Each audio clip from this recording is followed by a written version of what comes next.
जय हिंद दोस्तों। I hope आप लोग अच्छे होंगे और आप लोग अपनी एसएससी जीडी की तैयारी बहुत मस्त तरीके से कर रहे होंगे। आज मैं इस वीडियो में बात करने वाला हूं कि आप लोग जब भी एसएससी जीडी का मॉक टेस्ट दें या जब भी एग्जाम देने जाएं तो आपको टाइम मैनेजमेंट कैसे करना है, क्योंकि सिलेक्शन टाइम मैनेजमेंट से ही होता है। क्योंकि 80 क्वेश्चन को 1 घंटे में सॉल्व करना बहुत बड़ी चीज़ होती है। और आप लोग देखते होंगे कि जब आप लोग मॉक टेस्ट लगाते हैं तो आपसे क्या होता है कि आपको क्वेश्चन आता है, बट आप टाइम मैनेजमेंट ना कर पाने के कारण आपसे आता हुआ क्वेश्चन भी गलत हो जाता है। और जो सिलेक्शन का सबसे बड़ा यही एक कारण है कि बच्चों का सिलेक्शन नहीं हो पाता। मैं अपना बात करूं तो मैं टाइम मैनेजमेंट कैसे किया था एग्जाम हॉल में, क्योंकि एग्जाम हॉल जब भी आप देने जाए आपके अंदर एक माइंड में हमेशा चलना चाहिए कि आपको क्वेश्चन के साथ साथ आपको टाइम मैनेजमेंट भी करना सीखना है। तो आप लोग जो एग्जाम हॉल में जो चीज़ अप्लाई करेंगे उसको अगर आप लोग मॉक टेस्ट में ही जब भी आप लोग मॉक टेस्ट दें तभी से आप लोग उस चीज़ को अप्लाई करते रहेंगे ना, तो आपको एग्जाम में ज़्यादा दिक्कत झेलने नहीं पड़ेगी। इसके पहले मैंने दिल्ली पुलिस का एग्जाम दिया था तो उसमें भी मैंने टाइम मैनेजमेंट को बहुत अच्छा से किया था। अभी मैं जीडी वाला जो एग्जाम दिया था उसमें भी मैंने टाइम मैनेजमेंट को बहुत अच्छे से किया था, जिसके कारण से मेरा जीडी में 152 नंबर मिला है। एक भाई का कमेंट था, भाई कमेंट में किए थे, भाई मुझसे जो क्वेश्चन आते हैं वो क्वेश्चन भी गलत हो जाते हैं टाइम मैनेजमेंट के कारण। और एक भाई क्वेश्चन मतलब कमेंट था, उन्होंने कमेंट किया था, भाई मैं टाइम मैनेजमेंट नहीं कर पा रहा हूँ, मैं क्या करूँ मेरा टाइम मैनेजमेंट अच्छे से हो जाए। तो उसके लिए मैं आपको आज एक बहुत बड़ा अच्छा फंडा बताने वाला हूँ। अगर आप लोग उस फंडे को अप्लाई करेंगे तो आप यकीन मानिए कि आपका टाइम मैनेजमेंट धीरे धीरे, जब भी आप लोग 8-10 मॉक टेस्ट लगा देंगे तो आपका टाइम मैनेजमेंट होना स्टार्ट हो जाएगा। सबसे पहले मैं बात करता हूँ, देखो टाइम मैनेजमेंट केवल 2 ही सब्जेक्ट में करना है, एक मैथ एक रीजनिंग। बाकी हिंदी और जीएस में तो कोई टाइम मैनेजमेंट नहीं, उसको तो आप 5-10 मिनट में आराम से कर लेंगे। ज़्यादातर टाइम जो वेस्ट होता है मैथ और रीजनिंग में टाइम वेस्ट होता है। तो आपको जो टाइम मैनेजमेंट करना है केवल इन्हीं 2 सब्जेक्ट में पकड़ बना के चलना है कि आपका अच्छा स्कोर भी आ जाए और आपका ज़्यादा टाइम भी खराब ना हो। क्योंकि ये जो टॉपिक टाइम टेकिंग है और स्कोरिंग टॉपिक भी है। मैथ में अच्छा खासा आप स्कोर कर सकते हैं और रीजनिंग में भी अच्छा खासा स्कोर कर सकते हैं, बट इसमें आपको टाइम बहुत ज़्यादा इन्वेस्ट करना पड़ता है। तो जब भी मैं मैथ में बात करूं, जैसे मैथ में आप जैसे पहली बार मॉक टेस्ट दें, आप पहली बार जब एग्जाम हॉल में आप लोग क्वेश्चन को सॉल्व करना, तो 20 क्वेश्चन आते हैं, 20 क्वेश्चन में आप 13-14 क्वेश्चन एक बार में कर जाना, बाकी 6-7 क्वेश्चन आपको स्किप करना ही करना है। अब ऐसा नहीं है कि आप एक जाएग से पूरा क्वेश्चन करते चलेंगे तब आपका टाइम मैनेजमेंट नहीं हो पाएगा।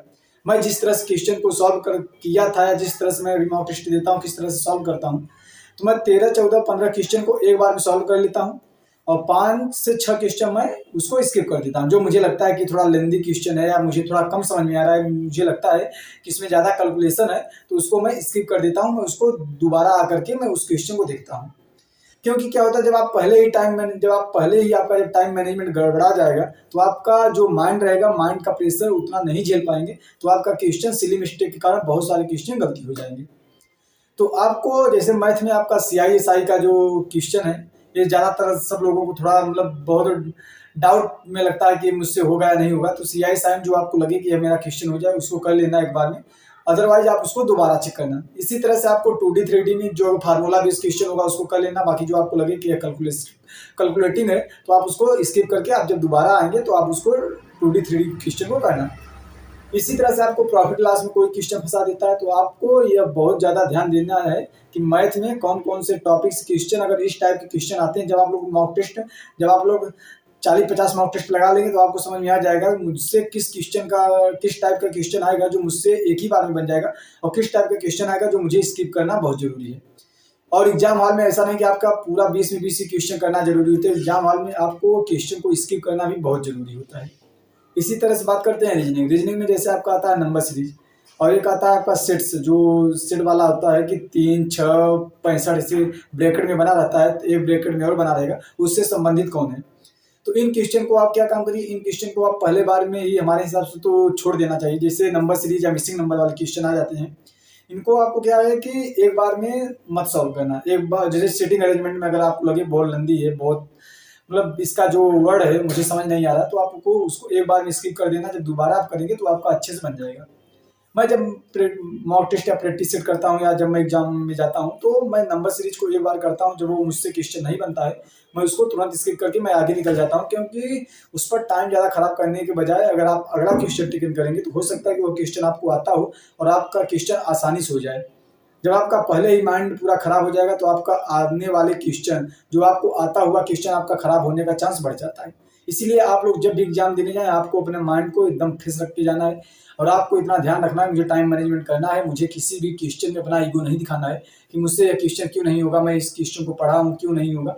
बाई चांस क्या होता है, जैसे कोई कैलकुलेटिंग वाला कोई कैलकुलेशन आ जाता है तो कभी कभी कैलकुलेशन भी क्वेश्चन गलती हो जाता है, कहीं कट पिट करने में, जैसे कहीं डिवाइड करना होगा, कहीं मल्टीप्लाई करने होगा, तो उतना ज़्यादा प्रेशर होता है, कहीं ना कहीं हम लोग सिली मिस्टेक से कुछ गलत काट देते हैं, कुछ गलत मल्टीप्लाई कर देते हैं, तो उस कारण से हम लोगों का आंसर नहीं आता है। तो आपको उतना बहुत ज़्यादा माइंड में रखना है। इसी तरह से रीजनिंग में एक टॉपिक आता है आपका फिगर सीरीज। कभी कभी हम लोगों को फिगर सीरीज नहीं समझ में आता है, ये फिगर सीरीज, अगला फिगर सीरीज क्या होगा, तो उसके लिए आप लोग नॉन वर्बल का टॉपिक है, तो आप लोग फिगर सीरीज जब भी क्वेश्चन आए एक बार आप उस पर माइंड लगाइए 30 सेकंड। अगर आपको लगता है कि ये मुझसे बन सकता है तो आप उस पर ज़्यादा टाइम इन्वेस्ट करिए, अगर आपको लगता है मुझसे नहीं बनेगा तो आप तुरंत उसको स्किप करके निकल जाइए।